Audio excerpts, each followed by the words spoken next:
അധ്യായം 35. യഹോവ പിന്നെയും യെരീഹോവിനെതിരെ യോർദാൻ അരികെ മോവാബ് സമഭൂമിയിൽ വച്ച് മോശയോട് അരുളിച്ചെയ്തത്: ഇസ്രായേൽ മക്കൾ തങ്ങളുടെ അവകാശത്തിൽ നിന്ന് ലേവ്യർക്ക് വസിപ്പാൻ പട്ടണങ്ങൾ കൊടുക്കണമെന്ന് അവരോട് കൽപ്പിക്ക. പട്ടണങ്ങളോടുകൂടെ അവയുടെ പുൽപ്പുറവും നിങ്ങൾ ലേവ്യർക്ക് കൊടുക്കണം. പട്ടണങ്ങൾ അവർക്ക് പാർപ്പിടമായിരിക്കണം. അവയുടെ പുൽപ്പുറം ആടുമാടുകൾ മുതലായ സകല മൃഗസമ്പത്തിനും വേണ്ടി ആയിരിക്കണം.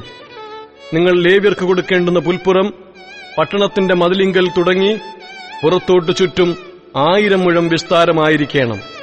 പട്ടണം നടുവാക്കി അതിനു പുറമെ കിഴക്കോട്ട് 2000 മുഴവും തെക്കോട്ട് 2000 മുഴവും പടിഞ്ഞാറോട്ട് 2000 മുഴവും വടക്കോട്ട് 2000 മുഴവും അളക്കേണം. ഇതവർക്ക് പട്ടണങ്ങളുടെ പുൽപ്പുറം ആയിരിക്കണം. നിങ്ങൾ ലേവ്യർക്ക് കൊടുക്കുന്ന പട്ടണങ്ങളിൽ 6 സങ്കേത നഗരങ്ങളായിരിക്കണം. കൊല ചെയ്തവൻ അവിടേക്ക് ഓടിപ്പോകേണ്ടതിന് നിങ്ങൾ അവയെ അവനുവേണ്ടി വേർതിരിക്കണം. ഇവ കൂടാതെ നിങ്ങൾ വേറെയും 42 പട്ടണങ്ങളെ കൊടുക്കണം.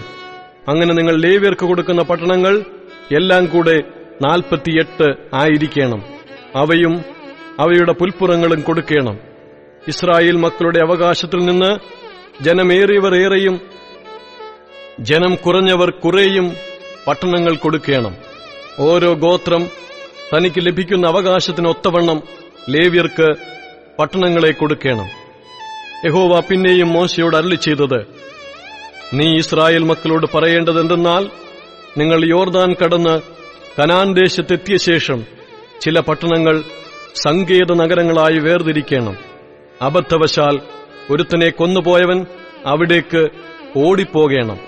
കൊല ചെയ്തവൻ സഭയുടെ മുമ്പാകെ വിസ്താരത്തിന് നിൽക്കും വരെ അവൻ പ്രതികാരകന്റെ കൈയാൽ മരിക്കാതിരിക്കേണ്ടതിന് അവ സങ്കേത നഗരങ്ങൾ ആയിരിക്കണം. നിങ്ങൾ കൊടുക്കുന്ന പട്ടണങ്ങളിൽ 6 സങ്കേത നഗരമായിരിക്കണം. യോർദാനക്കരെ 3 പട്ടണവും കനാൻ ദേശത്ത് 3 പട്ടണവും കൊടുക്കണം. അവ സങ്കേത നഗരങ്ങൾ ആയിരിക്കണം. അബദ്ധവശാൽ ഒരുത്തനെ കൊല്ലുന്നവൻ ഏവനും അവിടേക്ക് ഓടിപ്പോകേണ്ടതിന് ഈ 6 പട്ടണം ഇസ്രായേൽ മക്കൾക്കും പരദേശിക്കും വന്നു പാർക്കുന്നവനും സങ്കേതമായിരിക്കണം. എന്നാൽ ആരെങ്കിലും ഇരുമ്പായുധം കൊണ്ട് ഒരുത്തനെ അടിച്ചിട്ട് അവൻ മരിച്ചുപോയാൽ അവൻ കൊലപാതകൻ. കൊലപാതകൻ മരണശിക്ഷ അനുഭവിക്കണം. മരിപ്പാൻ തക്കവണ്ണം ആരെങ്കിലും ഒരുത്തനെ കല്ലെറിഞ്ഞിട്ട് അവൻ മരിച്ചുപോയാൽ അവൻ കൊലപാതകൻ. കൊലപാതകൻ മരണശിക്ഷ അനുഭവിക്കണം. അല്ലെങ്കിൽ മരിപ്പാൻ തക്കവണ്ണം ആരെങ്കിലും കയ്യിലിരുന്ന മരയായുധം കൊണ്ട് ഒരുത്തനെ അടിച്ചിട്ട് അവൻ മരിച്ചുപോയാൽ അവൻ കൊലപാതകൻ. കൊലപാതകൻ മരണശിക്ഷ അനുഭവിക്കണം. രക്തപ്രതികാരകൻ തന്നെ കൊലപാതകനെ കൊല്ലേണം. അവനെ കണ്ടുകൂടുമ്പോൾ അവനെ കൊല്ലേണം. ആരെങ്കിലും ദ്വേഷം നിമിത്തം ഒരുത്തനെ കുത്തുകയോ കരുതിക്കൂട്ടി അവന്റെ മേൽ വല്ലതും എറിയുകയോ ചെയ്തിട്ട് അവൻ മരിച്ചുപോയാൽ, അല്ലെങ്കിൽ ശത്രുതയാൽ കൈകൊണ്ട് അവനെ അടിച്ചിട്ട് അവൻ മരിച്ചുപോയാൽ അവനെ കൊന്നവൻ മരണശിക്ഷ അനുഭവിക്കണം. അവൻ കൊലപാതകൻ. രക്തപ്രതികാരകൻ കൊലപാതകനെ കണ്ടുകൂടുമ്പോൾ കൊന്നുകളയണം. എന്നാൽ ആരെങ്കിലും ശത്രുത കൂടാതെ പെട്ടെന്നൊരുത്തനെ കുത്തുകയോ കരുതാതെ വല്ലതും അവന്റെ മേൽ എറിഞ്ഞു പോകുകയോ അവന് ശത്രുവായിരിക്കാതെയും അവന് ദോഷം വിചാരിക്കാതെയും അവൻ മരിപ്പാൻ തക്കവണ്ണം അവനെ കാണാതെ കല്ലെറിയുകയോ ചെയ്തിട്ട് അവൻ മരിച്ചുപോയാൽ കൊല ചെയ്തവനും രക്തപ്രതികാരകനും മധ്യേ ഈ ന്യായങ്ങളെ അനുസരിച്ച് സഭ വിധിക്കണം.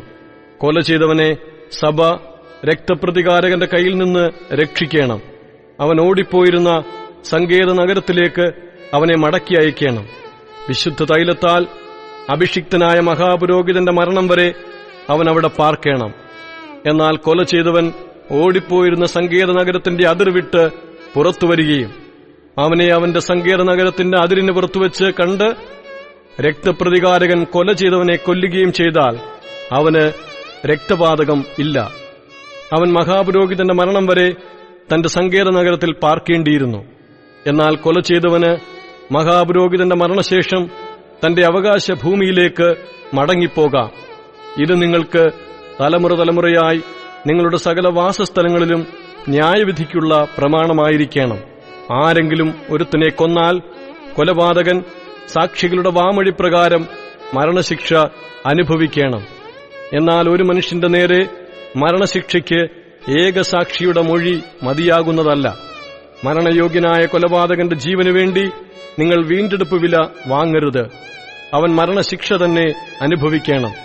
സങ്കേത നഗരത്തിലേക്ക് ഓടിപ്പോയവൻ പുരോഹിതന്റെ മരണത്തിനു മുമ്പേ നാട്ടിൽ മടങ്ങിവന്ന് പാർക്കേണ്ടതിനും നിങ്ങൾ വീണ്ടെടുപ്പ് വില വാങ്ങരുത്. നിങ്ങൾ പാർക്കുന്ന ദേശം അങ്ങനെ അശുദ്ധമാക്കരുത്. രക്തം ദേശത്തെ അശുദ്ധമാക്കുന്നു. ദേശത്തിൽ ചൊരിഞ്ഞ രക്തത്തിനു വേണ്ടി രക്തം ചൊരിയിച്ചവന്റെ രക്തത്താൽ അല്ലാതെ ദേശത്തിന് പ്രായശ്ചിത്തം സാധ്യമല്ല. അതുകൊണ്ട് ഞാൻ അധിവസിക്കുന്ന നിങ്ങളുടെ പാർപ്പിടമായ ദേശം അശുദ്ധമാക്കരുത്. ഇസ്രായേൽ മക്കളുടെ മധ്യേ യഹോവയായ ഞാൻ അധിവസിക്കുന്നു.